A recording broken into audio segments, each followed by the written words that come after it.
Om Shanti. Good morning. 16 अप्रैल 2025 की मुरली। मुरली का सार है, मीठे बच्चे अपनी अवस्था देखो। मेरी एक बाप से ही दिल लगती है या किसी कर्म संबंधों से दिल लगी हुई है। मीठे बच्चे अपनी अवस्था देखो, मेरी एक बाप से ही दिल लगती है या किसी कर्म संबंधों से दिल लगी हुई है। प्रश्न है, अपना कल्याण करने के लिए किन दो बातों का पोतामेल रोज देखना चाहिए? अपना कल्याण करने के लिए किन दो बातों का पोतामेल रोज देखना चाहिए? उत्तर है योग और चलन का पोता मेल रोज देखो। योग और चलन का पोता मेल रोज देखो, चेक करो कोई डिससर्विस तो नहीं की। सदैव अपने दिल से पूछो, हम कितना बाप को याद करते हैं, अपना समय किस प्रकार सफल करते हैं। दूसरों को तो नहीं देखते हैं, किसी के नाम रूप से दिल तो नहीं लगी हुई है। गीत है, मुखड़ा देख ले प्राणी जरा दर्पण में, देख ले कितना पुण्य है, कितना पाप तेरे जीवन में। ओम शांति। यह किसने कहा? बेहद के बाप ने कहा, हे आत्माएं। प्राणी माना आत्मा। कहते हैं ना, आत्मा निकल गई यानी प्राण निकल गए। अब बाप सम्मुख बैठ समझाते हैं, हे आत्माएं, याद करो, सिर्फ इस जन्म को नहीं देखना है, परंतु जब से तुम तमोप्रधान बने हो तो सीढ़ी नीचे उतरते पतित बने हो, तो जरूर पाप किए होंगे। अब समझ की बात है, कितना जन्म जन्मांतर का पाप सिर पर रहा हुआ है, यह कैसे पता पड़े? अपने को देखना है, हमारा योग कितना लगता है। बाप के साथ जितना योग अच्छा लगेगा उतना विक्रम विनाश होंगे। बाबा ने कहा है, मेरे को याद करो तो गारंटी है तुम्हारे विक्रम विनाश होंगे। अपने दिल अंदर हर एक देखे, हमारा बाप के साथ कितना योग रहता है। जितना हम योग लगाएंगे पवित्र बनेंगे, पाप कटते जाएंगे, योग बढ़ता जाएगा। पवित्र नहीं बनेंगे तो योग भी लगेगा नहीं। ऐसे भी कई हैं जो सारे दिन में 15 मिनट भी याद में नहीं रहते हैं। अपने से पूछना चाहिए, मेरी दिल शिव बाबा से है या देहधारी से, कर्म संबंधियों आदि से है। माया तूफान में तो बच्चों को ही लाएगी ना। माया तूफान में तो बच्चों को ही लाएगी ना। खुद भी समझ सकते हैं मेरी अवस्था कैसी है। शिव बाबा से दिल लगती है या कोई देहधारी से है, कर्म संबंधियों आदि से है, तो समझना चाहिए हमारे विक्रम बहुत है जो माया खड्डे में डाल देती है। स्टूडेंट अंदर में समझ सकते हैं हम पास होंगे या नहीं, अच्छी रीति पढ़ते हैं या नहीं, नंबरवार तो होते हैं ना। आत्मा को अपना कल्याण करना है, बाप डायरेक्शन देते हैं। अगर तुम पुण्य आत्मा बन उच्च पद पाना चाहते हो तो उसमें पवित्रता है फर्स्ट। आय भी है पवित्र, फिर जाना भी पवित्र बनकर है। पतित कभी ऊंच पद पा न सके।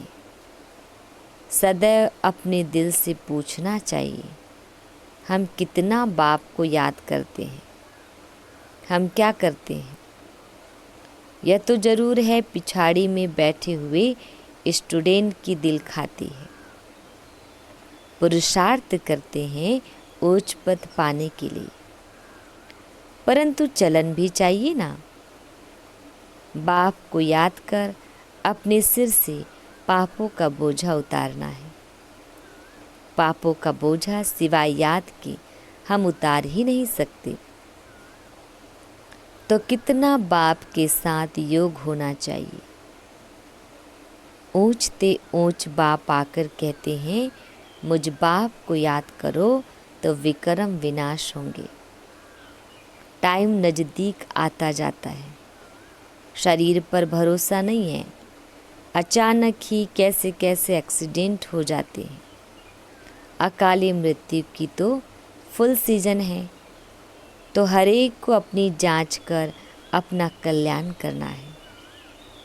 सारे दिन का पोता मिल देखना चाहिए योग और चलन का। हमने सारे दिन में कितने पाप किए। मनसा वाचा में पहले आते हैं, फिर कर्मणा में आते हैं। अब बच्चों को राइटियस बुद्धि मिली है कि हमको अच्छे काम करने हैं। किसको धोखा तो नहीं दिया, फालतू झूठ तो नहीं बोला, डिससर्विस तो नहीं की। कोई किसी के नाम रूप में फंसते हैं तो यज्ञ पिता की निंदा कराते हैं। बाप कहते हैं किसको भी दुख ना दो, एक बाप की याद में रहो। यह बहुत ज़बरदस्त फिकरात मिली हुई है। अगर हम याद में नहीं रह सकते हैं तो क्या गति होगी। इस समय गफलत में रहेंगे तो पिछाड़ी को बहुत पछताना पड़ेगा। यह भी समझते हैं जो हल्का पद पाने वाले हैं वह हल्का पद ही पाएंगे। बुद्धि से समझ सकते हैं हमको क्या करना है। सबको यही मंत्र देना है कि बाप को याद करो। लक्ष्य तो बच्चों को मिला है। इन बातों को दुनिया वाले समझ नहीं सकते। पहली मुख्य बात है ही बाप को याद करने की। रचयिता और रचना की नॉलेज तो मिल गई। रोज़ रोज़ कोई ना कोई नई नई पॉइंट्स भी समझाने के लिए दी जाती है।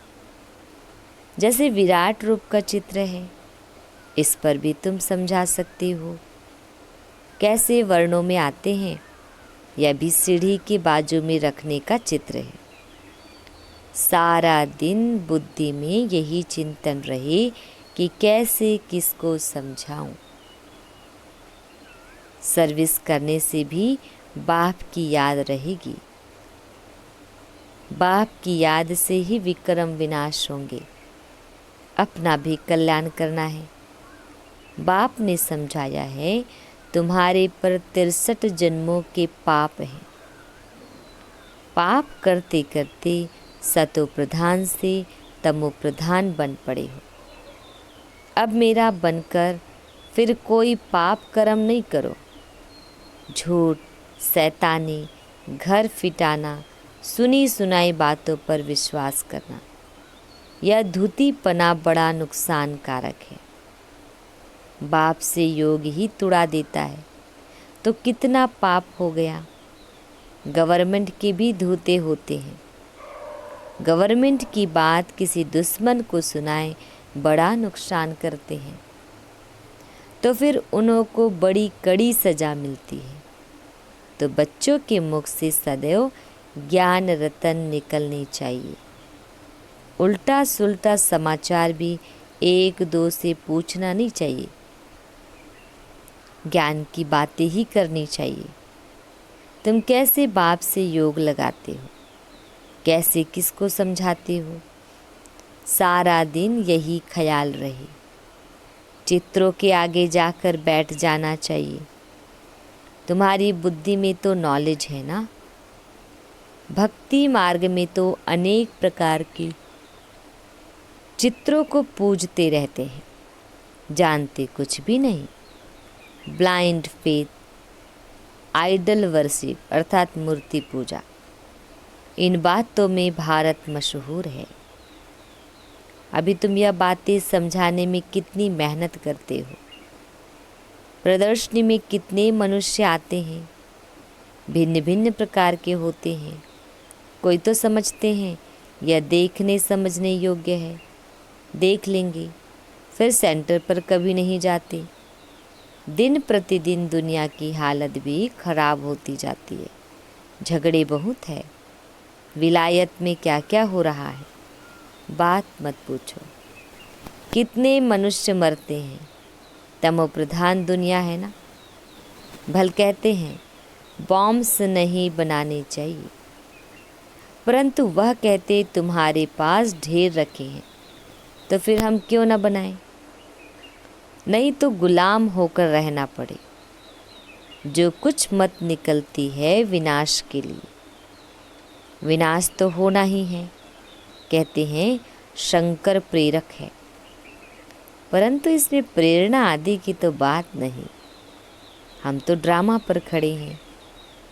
माया बड़ी तेज है, हमारे बच्चों को भी विकारों में गिरा देती है। कितना समझाया जाता है कि देह के साथ प्रीत मत रखो, नाम रूप में मत फंसो, परंतु माया भी तमो प्रधान ऐसी है, देह में फंसा देती है, एकदम नाक से पकड़ लेती है।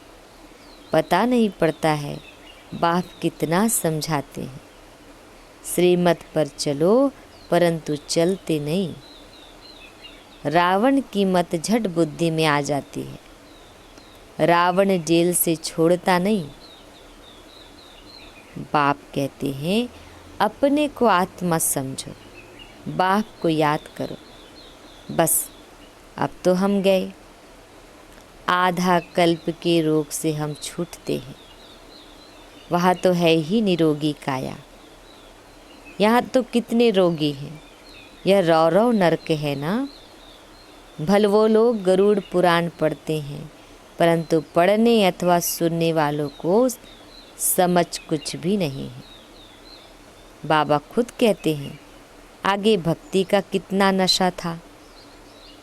भक्ति से भगवान मिलेगा, यह सुनकर खुश हो भक्ति करते रहते थे। पतित बनते हैं तब तो पुकारते हैं हे पतित पावन आओ।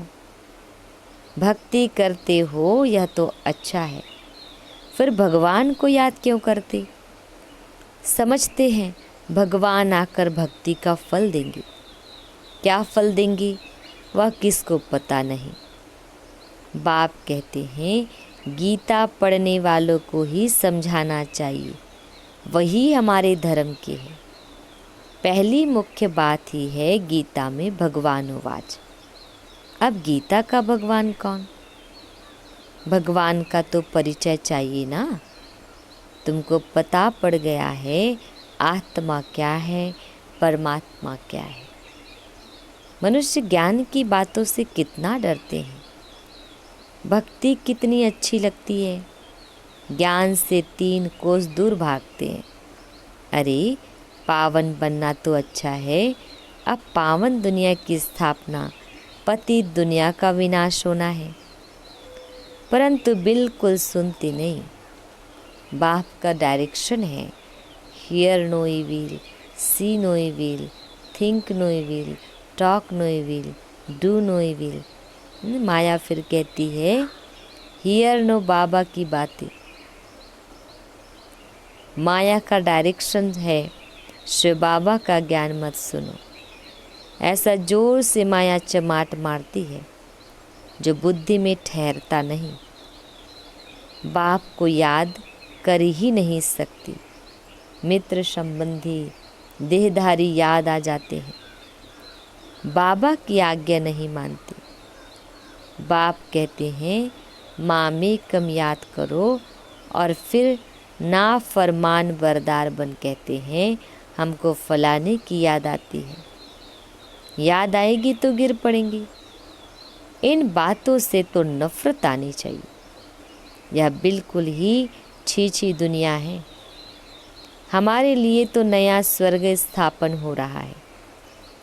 तुम बच्चों को बाप का और सृष्टि चक्र का परिचय मिला है तो उस पढ़ाई में ही लग जाना चाहिए। बाप कहते हैं अपने अंदर को देखो। नारद का भी मिसाल है ना, तो बाप भी कहते हैं अपने को देखो। हम बाप को याद करते हैं, याद से ही पाप भस्म होंगे।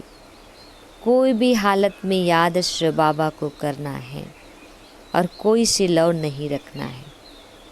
अंत में शिव बाबा की याद हो तब प्राण तन से निकले। शिव बाबा की याद हो और स्वदर्शन चक्र का ज्ञान हो। स्वदर्शन चक्रधारी कौन है यह भी किसको पता थोड़ी ही है। ब्राह्मणों को भी यह नॉलेज किसने दी? ब्राह्मणों को यह स्वदर्शन चक्रधारी कौन बनाते हैं? परम पिता परमात्मा बिंदी। तो क्या वह भी स्वदर्शन चक्रधारी है? हाँ, पहले तो वह है, नहीं तो हम ब्राह्मणों को कौन बनाएं? सारी रचना के आदि मध्य अंत का नॉलेज उसमें है। तुम्हारी आत्मा भी बनती है, वह भी आत्मा है। भक्ति मार्ग में विष्णु को चक्रधारी बना दिया है। हम कहते हैं परमात्मा त्रिकालदर्शी, त्रिमूर्ति, त्रिनेत्री है। वह हमको स्वदर्शन चक्रधारी बनाते हैं। वह भी जरूर मनुष्य तन में आकर सुनाएंगे। रचना के आदि मध्य अंत का ज्ञान जरूर रचता ही सुनाएंगे ना। रचता का ही किसको पता नहीं है तो रचना का ज्ञान कहाँ से मिले? अभी तुम समझते हो शिव बाबा ही स्वदर्शन चक्रधारी है, ज्ञान का सागर है। वह जानते हैं हम कैसे इस 84 के चक्र में आते हैं। खुद तो पुनर्जन्म लेते नहीं, उनको नॉलेज है जो हमको सुनाते हैं। तो पहले तो शिव बाबा स्वदर्शन चक्रधारी ठहरा। शिव बाबा ही हमको स्वदर्शन चक्रधारी बनाते हैं, पावन बनाते हैं, क्योंकि पतित पावन वह है, रचता भी वह है। बाप बच्चे के जीवन को जानते हैं ना। शिव बाबा ब्रह्मा द्वारा स्थापना कराते हैं, करन करावनहार है ना। तुम भी सीखो, सिखलाओ। बाप पढ़ाते हैं, फिर कहते हैं औरों को भी पढ़ाओ। तो शिव बाबा ही तुमको स्वदर्शन चक्रधारी बनाते हैं। कहते हैं मुझे सृष्टि चक्र का नॉलेज है, तब तो सुनाता हूँ। तो 84 जन्म कैसे लेते हो? यह 84 जन्मों की कहानी बुद्धि में रहनी चाहिए। यह बुद्धि में रहे तो भी चक्रवर्ती राजा बन सकते हैं। यह है ज्ञान। बाकी योग से ही पाप कटते हैं। सारे दिन का पोता मेल निकालो, याद ही नहीं करेंगे तो पोता मेल भी क्या निकालेंगे? सारे दिन में क्या क्या किया यह तो याद रहता है ना। ऐसे भी मनुष्य है, अपना पोता मेल निकालते हैं, कितने शास्त्र पढ़ी, कितना पुण्य किया। तुम तो कहेंगे कितना समय याद किया, कितना खुशी में आकर बाप का परिचय दिया। बाप द्वारा जो पॉइंट्स मिली है उनका घड़ी घड़ी मंथन करो। जो ज्ञान मिला है उसे बुद्धि में याद रखो। रोज़ मुरली पढ़ो, वह भी बहुत अच्छा है। मुरली में जो पॉइंट्स है उनको घड़ी घड़ी मंथन करना चाहिए। यह रहने वालों से भी बाहर विलायत में रहने वाले जास्ती याद में रहते हैं। कितनी बांधेलियाँ हैं, बाबा को कभी देखा भी नहीं है, याद कितना करती है। नशा चढ़ा रहता है, घर बैठे साक्षात्कार होता है या अनायास सुनते सुनते निश्चय हो जाता है। तो बाप कहते हैं अंदर में अपनी जांच करते रहो कि हम कितना ऊंच पद पाएंगे। हमारी चलन कैसी है? कोई खान पान की लालच तो नहीं है, कोई आदत नहीं करनी चाहिए। मूल बात है अव्यभिचारी याद में रहना। दिल से पूछो, हम किसको याद करता हूँ? कितना समय दूसरों को याद करता हूँ? नॉलेज भी धारण करनी है, पाप भी काटने हैं। कोई कोई ने ऐसे पाप किए हैं जो बात मत पूछो। भगवान कहते हैं यह करो, परंतु कह देते हैं परवश है, अर्थात माया के वश है। अच्छा, माया के वश ही रहो। तुम्हें या तो श्रीमत पर चलना है या तो अपनी मत पर। देखना है इस हालत में हम कहाँ तक पास होंगे, क्या पथ पाएंगे। 21 जन्म का घाटा पड़ जाता है। जब कर्मातीत अवस्था हो जाएगी तो फिर देह अभिमान का नाम नहीं रहेगा। इसलिए कहा जाता है देही अभिमानी बनो। अच्छा, मीठे मीठे सिकिल दे बच्चों प्रति माता पिता बाप दादा का याद प्यार और गुड मॉर्निंग। रूहानी बाप की रूहानी बच्चों को नमस्ते। हम रूहानी बच्चों की रूहानी माता पिता बाप दादाजी को याद प्यार गुड मॉर्निंग और नमस्ते। शुक्रिया मीठे प्यारे बाबा, आपका लाख लाख शुक्रिया। धारणा के लिए मुख्य सार है, फर्स्ट पॉइंट है, कोई भी कर्तव्य ऐसा नहीं करना है जिससे यज्ञ पिता की निंदा हो। बाप द्वारा जो राइटियस बुद्धि मिली है उस बुद्धि से अच्छे कर्म करने हैं, किसी को भी दुख नहीं देना है। सेकंड पॉइंट है, एक दो से उल्टा सुलटा समाचार नहीं पूछना है। आपस में ज्ञान की ही बातें करनी है। झूठ, शैतानी, घर फिटाने वाली बातें यह सब छोड़ मुख से सदैव रतन निकालने हैं। इविल बातें न सुननी है न सुनानी है। वरदान, 5 विकार रूपी दुश्मन को परिवर्तित कर सहयोगी बनाने वाली माया जीत जगत जीत भव। 5 विकार रूपी दुश्मन को परिवर्तित कर सहयोगी बनाने वाली माया जीत जगत जीत भव। डिटेल है, विजयी दुश्मन का रूप परिवर्तन जरूर करता है, तो आप विकारों रूपी दुश्मन को परिवर्तित कर सहयोगी स्वरूप बना दो, जिससे वे सदा आपको सलाम करते रहेंगे। काम विकार को शुभकामना के रूप में, क्रोध को रूहानी खुमारी के रूप में, लोभ को अनासक्त वृत्ति के रूप में, मोह को स्नेह के रूप में और देहाभिमान को स्वाभिमान के रूप में परिवर्तित कर दो, तो माया जीत जगत जीत बन जाएंगी। स्लोगन, रियल गोल्ड में मेरापन ही अलाय है जो वैल्यू को कम कर देता है, इसलिए मेरेपन को समाप्त करो। रियल गोल्ड में मेरापन ही अलाय है जो वैल्यू को कम कर देता है, इसलिए मेरेपन को समाप्त करो। अव्यक्त इशारी कंबाइंड रूप की स्मृति से सदा विजयी बनो। डिटेल है, कभी कोई कार्य में या सेवा में जब अकेले अनुभव करते हो तब थक जाते हो, फिर 2 भुजा वालों को साथी बना लेते हो, 1000 भुजा वाले को भूल जाते हो। जब 1000 भुजा वाला अपना परम धाम घर छोड़कर आपको साथ देने के लिए आया है तो उसे अपने साथ कंबाइंड क्यों नहीं रखते। सदा बुद्धि से कंबाइंड रहो तो सहयोग मिलता रहेगा। अच्छा, ओम शांति।